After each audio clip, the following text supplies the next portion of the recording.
In the land of grills. Welcome back, folks. Weber versus Traeger. Which one is better? This video has been a long time in the making, as I didn't want to make this video and make a determination as to which one of these is better than the other until I've used them a lot. And if you've been watching the channel, Tom Horseman at YouTube, please subscribe. You know I put the Traeger Woodridge through its paces, and I definitely put the Weber Searwood through its paces also. So that's what we're going to do today. We're going to talk about price. We're going to talk about all the features, everything you need to know about whether you should buy this one or this one is going to be in this video. Let's get started. Folks, down in the description, I'll put the links to the original review I did on the Traeger Woodridge, the original video I did on the Weber Searwood. If you want to support the channel, thumbs up. Don't forget to leave a comment. And super thanks down below. Remember, I'm not sponsored by anybody. So there's what you're hearing today is an unbiased opinion as to which one of these two is going to be better. Okay, I'll tell you what. Let's start with price. Talking prices, talk about the Weber Searwood. We're going to go straight to Weber.com. This is beginning first week of September of 2025. And right now, the best price I'm finding on this is actually from Weber. $8.99. So there's two sizes. There's the XL and then there's the 600, which I have right here, and it is $900. That's what I paid for it. Also, prices bounce around on this a little bit. It does not include the front shelf. That's a folding front shelf, and that was a little less than $100 for that also. All right, the best price I can find on the Woodridge, and there's three different styles. This is the one without the wheels. Now I did put the wheels on. It doesn't come with the front shelf. And Home Depot's being goofy about this. Not showing you the price. You have to put it in the cart because they say they're selling it at a price lower than what the manufacturer recommends. So they're selling this as at $800. So there is a $100 difference between the Weber Searwood and the Traeger Woodridge. Let's talk specifics on the Woodridge. You know, I never really mentioned this before. Overall grill warranty is 10 years, 3 years limited warranty. I think that's going to be on electronics. 860 total square inches, but you got to break it down, secondary cooking and then the primary cooking, and we'll take a look at it. So this is going to be, you know, over 250 square inches bigger than the Searwood. Hopper capacity is 24 pounds. It is a lot longer in length, and you can see that assembled depth and assembled height, and it's assembled width right there. And there's your total dimensions. When you look and compare the two grills, and that's the first thing I thought of when I got the Traeger was, oh, this thing is big. It's big and long. So, you know, the comparison between the two, let's actually get a tape measure out, because a lot of you people might be saying, I don't know if I want something that long. Let's take a tape measure. Overall width on the Weber Searwood is 3 foot 3 inches, and that's from right here to here. If you minus this, then it's a little less than 3 feet. The Traeger from here to over here is exactly 4 feet. All right, so far, if you're keeping notes, well, that's about $100 more than that.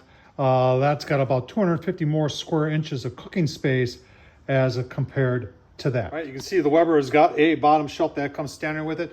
There is no shelf on the bottom of the Traeger, and neither one of them come with caster wheels.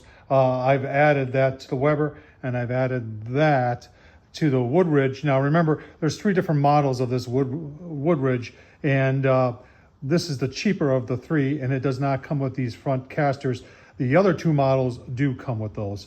The Weber doesn't even offer it as an option. All right, pellet dumps on the Searwood. You pull that, you put a bucket underneath, pellets come out. On the Woodridge, you've got to go down here, and you got to undo that and put a bucket down there. It's definitely a little bit more convenient on the Weber. However, on the Weber, the gate that opens up is relatively high. So you've got, it doesn't really get all the pellets out. And the Woodridge is about the same, but it gets a few more pellets out. I would say they're pretty much equal when it comes to the pellet dump. With the exterior on the Searwood, you've got some nice hangers there, so you can hang some tools. On the Woodridge, same thing. Woodridge has got this pop and lock system. That's what this is here. And I bought these aftermarket ones to go on there for some more tool storage, and you use the pop and lock for your front shelf. Now there's This one does not fold, so you just remove it and then you hang it in the back on those. So a little bit more different as opposed to the Weber, where the Weber just pulls up and then folds down. So I would say when it comes to front shelves, the Weber's definitely got it figured out. This pop and lock system is kind of goofy from Traeger. Right, hopper side on the Searwood, 20 pounds, that's plenty in my opinion. 24 pounds on the Woodridge. They do have this nice little holder up here. Now they do give you one probe for the Woodridge. There are two places to put probes there. On the Searwood, they also have two probes, but they also give you two probes with it. So nice job by Weber. Right on the inside of the grill, as you can see right there, they both have, well, we've got, I believe, nickel plated shelves here for the Weber, where these are porcelain coated enamel. On the Traeger, these are just, especially the bottom ones, are definitely more beefy than they are on the Traeger, but I've used them both and they both seem adequate.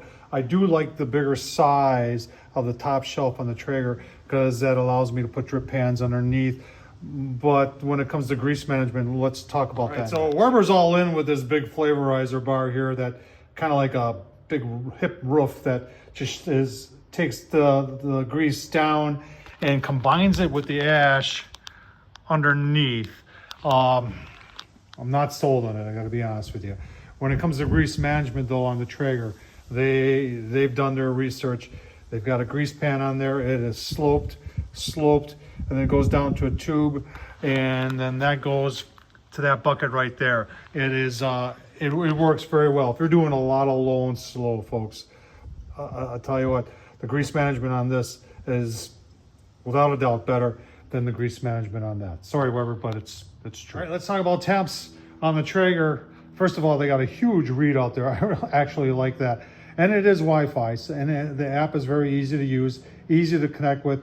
Low is 180, high is 500. On the Weber, they also have an app, and it's very easy to hook up and connect to. And I love the graphics on there. Nice job by Weber. Low is 180, high is 600. All right, let's talk about the individual controllers and how fast they work and how well they work. The Weber has this quick fire when it comes to setting your temps, and they do all these things about you'll get your temps within 15 minutes. And using the app and the graph on the app, whether I set it to 600 or 180, it always gets there per the app at 15 minutes. Now, if you're taking temps inside the grill, it's not really doing it, but it definitely fires up faster and gets the temps faster than the Traeger. The Traeger has their controller set up not to overshoot, so it takes its time. You set it to 500, and it's going to take a good 20 minutes to get to 500, but when that thing says it's 500, it's 500 in there. All right, so which one of these smokes better? I'll give the better smoking ability right here to the Weber. Even at the higher temps, I get tons of smoke at 300. The Traeger gives me smoke. Now remember, Traeger is known for having this super smoke cycle, and the Woodridge in this model does not have the super smoke function, although you are still burning wood and you're still getting smoke. You just don't see as much visible smoke with this grill as you do with this grill. We're talking rotisseries. You can put a rotisserie on here. You cannot put a rotisserie on there. Finishes. A lot of times people, and including myself, will ignore the fact that this is porcelain coated enamel on the lid, whereas this is just a painted powder coated finish on the Traeger. Ease of assembly. We should talk about that because these two grills are night and day when it comes to assembly. There is a lot of assembly involved with this grill.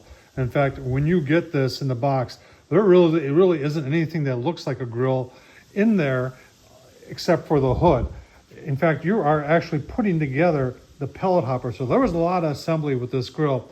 The Weber, on the other hand, is pretty much the legs, and everything else went together really quick. Everything lined up. The assembly was good. It's just that this took about 2 hours.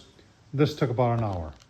All right, sticking with the controllers a little bit. PID control, yep, proportional integral derivative on the Weber, and PID controlled on the Traeger, proportional integral derivative right there on the Traeger. Now the Weber does have a manual mode, 1 to 10, and per Weber that's to be used if you're using the griddle accessory for this grill.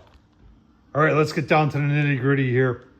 Weber Searwood, they're calling it the Searwood. They're doing a great job marketing it. They're trying to convince people that you can sear and smoke at the same time with this grill. Although my experience with this grill is that it falls short on the searing side. It just doesn't do it. If you like well done steak with a little sear on it, this grill can do it. If you like medium or medium rare or rare like I do, this grill's not going to do it. It's just not. If you want to get some sear on your burgers and have a little juiciness inside, this grill is not going to do it. This grill, they're not marketing as being a Searwood. It's being marketed to be a smoker. That's what this grill does. It does it well. I've had to talk to Weber customer service, great customer service, but they have a script and they stick to their script. I have not talked to Traeger customer service because I haven't needed to. Even after 2 hours of assembly, everything went together fine, everything fired up fine, and this grill has performed as advertised. This grill has not performed as advertised. So if you're asking me, especially if you're looking to do the sear wood part of it, sear and to be able to smoke, it can't do it. This grill can smoke all day long, and that's what I would recommend it for you. Tom Horseman of YouTube, what do you think?